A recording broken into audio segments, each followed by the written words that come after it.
In this video, we discuss whether the following statement is true or false. The statement is, for any language L, the language L star is infinite.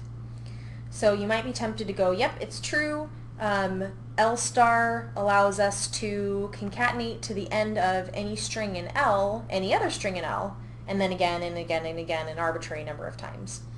Okay, so definitely for the case of a language, let's call the language A union B. So let's let that be a regular expression for the language, so the language of this.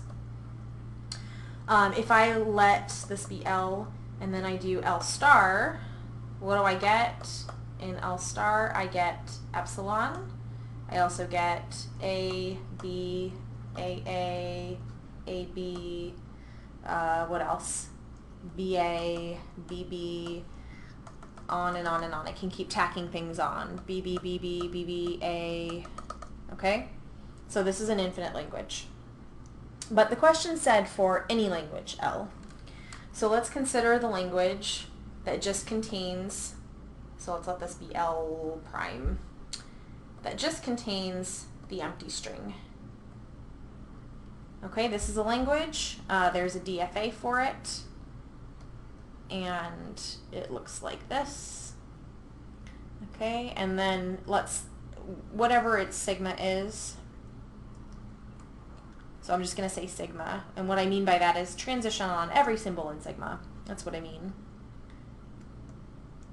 Okay, so this accepts the empty string and nothing else. Alright, so that language is definitely a language, it's a regular language. So then what is L prime star?